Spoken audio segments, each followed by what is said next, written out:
আদিবাসী অধিকার ধ্বংসকারী প্রশাসনকে জানায় ঠিক ঠিক ধিক্কার। আদিবাসীদের অধিকার ধ্বংসকারী প্রশাসনকে জানায় ঠিক ঠিক ধিক্কার। প্রশাসনের কার্যকরী মানছি না, মানব না।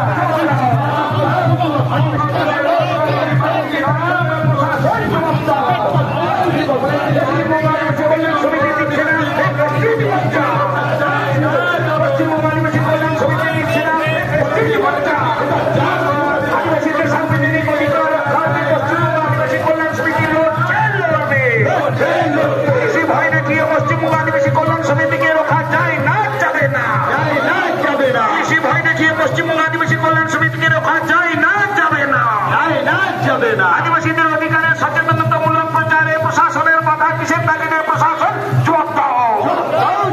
আদিবাসীদের অধিকার ধ্বংসকারী প্রশাসনকে জানাই ঠিক ঠিক ধিক্কার। আদিবাসীদের অধিকার ধ্বংসকারী প্রশাসনকে জানাই ঠিক ঠিক ধিক্কার। আদিবাসীদের অধিকার ধ্বংসকারী প্রশাসনকে জানাই ঠিক ঠিক ধিক্কার। আদিবাসীদের সাংবিধানিক অধিকার ধ্বংসকারী সমস্ত রকম প্রশাসনিক চক্রান্ত ব্যর্থ করো। আদিবাসীদের সাংবিধানিক অধিকার ধ্বংসকারী সমস্ত রকম প্রশাসনিক চক্রান্ত ব্যর্থ করো। স্বার্থে সমস্ত আদিবাসী সংগঠন এক হোক। স্বার্থে সমস্ত আদিবাসী সংগঠন এক হোক। আদিবাসীদের অধিকারের সচেতনতামূলক প্রচারে প্রশাসনের বাধা সেটা যদি প্রশাসন জবাব দাও। সার্টিফিকেটের বিরুদ্ধে পশ্চিমবঙ্গ আদিবাসী কল্যাণ সমিতির সংগ্রাম চলছে চলবে। আদিবাসীদের সচেতনতা শিবিরকে আক্রমণ করে কার স্বার্থ রক্ষা করছো? প্রশাসন জবাব দাও। আদিবাসী মেলাতে আদিবাসীদের সচেতনতা শিবিরকে আক্রমণ করে কার স্বার্থে রক্ষা করছো? প্রশাসন জবাব দাও। আদিবাসী মেলাতে আদিবাসীদের সচেতনতা শিবিরকে আক্রমণ করে কার স্বার্থ রক্ষা করছো? প্রশাসন জবাব দাও। আদিবাসী কোথাও ভারতবাসী হিসাবে আমরা অপমানিত হয়েছি। আমাদের freedom of speech, freedom of expression, freedom of movement এইটা কোথাও আহত হয়েছে। এবারে সর্বোচ্চ অথরিটি যদি ক্ষমা চান, ক্ষমা প্রার্থী হন, তাহলে আমরাও এতটাও মানে অভদ্র বা অভব্য নই যে কেউ যদি ক্ষমা চায় ওনাদেরকে আমরা ক্ষমা করতে পারবো না। ভুল যে কোনো মানুষের দ্বারাই হতে পারে। তাহলে এইখানে যদি সর্বোচ্চ আধিকারিক যদি ওনার ভুলটা যদি স্বীকার করেন, অ্যাকচুয়ালি আমাদের আজকের ডিমান্ড ছিল এইটাই যে সর্বোচ্চ আধিকারিক যেন নিজের ভুলটা স্বীকার করেন। উনি যথেষ্ট অভিজ্ঞ, যথেষ্ট এডুকেটেড একজন অফিসার। উনি সরাসরি বলছেন যে যে ঘটনা ঘটেছে এটা ন্যাক্কারজনক ঘটনা, এটা আমাদেরকে বলেছে। তো আমরা এই জিনিসটাই বললাম যে স্যার এর বেশি আমরা আর কিছু চাই না। আমাদের আদিবাসীদের ডিমান্ডগুলো অত্যন্ত সাধারণ, অত্যন্ত মৌলিক। সংবিধানে যে মৌলিক যে মানে চাহিদা বা রাইটস যেগুলো আছে এইগুলোই।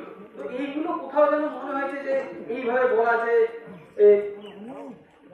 পুলিশ থানাতে নিয়ে যাওয়া হবে বা ইত্যাদি ইত্যাদি, এইগুলো কোথাও ভুল হয়েছে। তো এইগুলো আপনারা বলুন এবং যে সুপ্লেট দেওয়া হয়েছে ওগুলো আমাদেরকে দিয়ে দিন। এই বেশি কিছু নেই, আমরা কৃতজ্ঞ থাকবো। আর এর সঙ্গে একটা মানে আশ্বাসন দিন যে ভবিষ্যতে যখনই আদিবাসীরা কোথাও এই জাতীয় কোনো প্রচার বা কিছু করবে তখন যাতে আদিবাসীদেরকে মানুষ হিসাবে যাতে ছোট না করা হয়। তো ইতিমধ্যে অফিসার আমাদের সামনে উপস্থিত আছে, আপনারা উনি কি বলছেন জিনিসটা শুনুন। অকারণে উত্তেজিত হওয়ার কোনো দরকার নেই, সেই সম্মানটুকু রাখুন এবং উনি যেটা বলেছেন আপনারা বসুন। মাইকের আওয়াজটা যথেষ্ট ক্লিয়ার, আপনারা শুনুন। আর আপনারা আগে যারা আছেন এই দিকের মানুষজন যারা আছেন ওনারা শুনতে পাচ্ছেন না, উনি আইসিকে বাঁকুড়া চাতনা থানার আইসিকে আমি মাইক হ্যান্ড ওভার করছি। প্রথমেই পশ্চিমবঙ্গ আদিবাসী কল্যাণ সমিতির সমস্ত সদস্যদের আমাদের পক্ষ থেকে অভিনন্দন জানাই। আপনারা এই গরমের মধ্যে প্রত্যেকে এসছেন, তো অনেকক্ষণ ধরে আপনারা আসেন। তো গত 9 জুন একটা ঘটনা ঘটেছিল যেটা কাম্য একদমই ছিল না, ওটা একটা ভুল বোঝাবুঝি থেকে হয়েছিল, একটা মিস আন্ডারস্ট্যান্ডিং থেকে হয়েছিল। তো তার জন্য আমরা সত্যি দুঃখিত, আমরা দুঃখ প্রকাশ করছি। তো আপনারা আর ভবিষ্যতে ডেফিনেটলি আপনারা যখনই কোথাও কোনো প্রোগ্রাম করবেন ডেফিনেটলি কোনো অসুবিধাই হবে না। একটু আমাদেরকে আগে থেকে জানাবেন, তাহলে আমাদেরও সুবিধা হয়। প্রত্যেকেই, কারণ সংবিধান অনুযায়ী সবারই মৌলিক অধিকার আছে সবকিছু করার।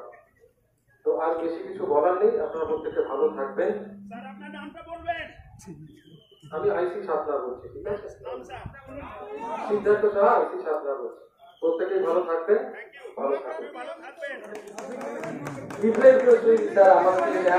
আদিবাসীদের অধিকার ধ্বংসকারী প্রশাসনকে জানায় ঠিক ঠিক ধিক্কার। আদিবাসীদের অধিকারের সচেতনতামূলক প্রচারে প্রশাসনের বাধা কিসের তাগিদে প্রশাসন